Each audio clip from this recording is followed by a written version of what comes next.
One of the other thought disturbances that I want to cover today is one that through the trainings at my movement I've realized has been such a big part of my life. And I think it's a big part of most people's lives, and it's the victim mentality. Please just introduce victim mentality and what you mean by that. Yeah. So the victim mentality is a little bit misleading because most people think of the word victim as poor me, and that's not what we're really saying here. So at my movement, the victim mentality is not just a, feeling bad for myself kind of a thing. It really comes down to trying to get what we want through circumstances. In other words, you've developed a pattern of being very reactive to circumstances, believing that circumstances are the only way to be happy. Now, if I always need the circumstances of my life to go exactly the way that I need them to go to be happy, then I'm in big trouble, because so much of what we come into contact with day after day is out of our control. The weather, how fast or slow someone's walking on the streets of New York City, how fast or slow the lights are changing, right? So, and if we need all of that to go exactly the way that we think it should in order to be happy, we're going to be miserable a lot of the time. And yet most people, that's their strategy for life. They think that the only way to be happy is to always have the circumstances of their lives go exactly the way that they want them to. And so what we wind up doing is putting all of our time, effort, and energy into getting the circumstances the way we think they should be. And that is the absolute slowest way to have any kind of a happy life. A perfect example of this is in your romantic relationships.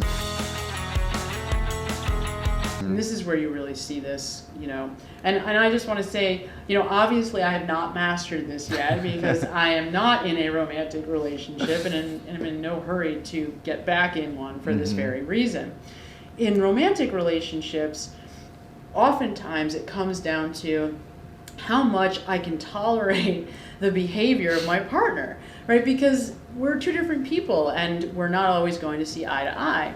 And if I need my partner to always behave the way that I need them to be happy myself, then I'm going to be in big trouble. And that's what, I used to do couples therapy. That's what you would see. You would see one person saying, well, why can't he just bring the garbage out when he gets home from work? He gets home from work before me. Don't you think, Sam, he should have to bring the garbage out, right? So they make it about like some, rightness of things. But at the end of the day, if I want the garbage taken out, then why don't I just take the garbage out instead of thinking that my way to be happy is to try to have you or force you to bend to my will. And so this happens, though, all the time. Whether it's a romantic partner, whether it's our family members who do or do not behave the way that we want them to, throughout almost every moment of our lives, we think that the circumstances have to be exactly the way we want to be happy, and that's just false.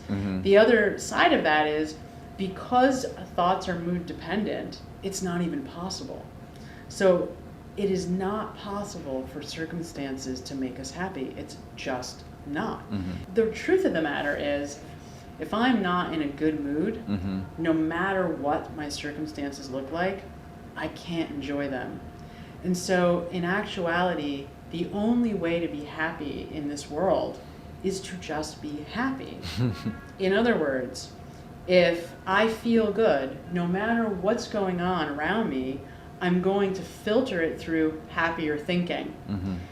If I'm feeling like crap, no matter what's going on around me, I'm going to filter it through crappy thinking. Even if something wonderful happens in my negative emotion, I'm not going to be able to experience it in a joyful way.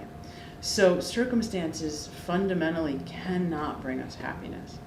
And that's really the great irony. we're running around trying to get the circumstances of our lives to be the exact way, the perfect way that we want them to be. Mm-hmm. And yet that's an impossible setup because we can't be happy that way anyway.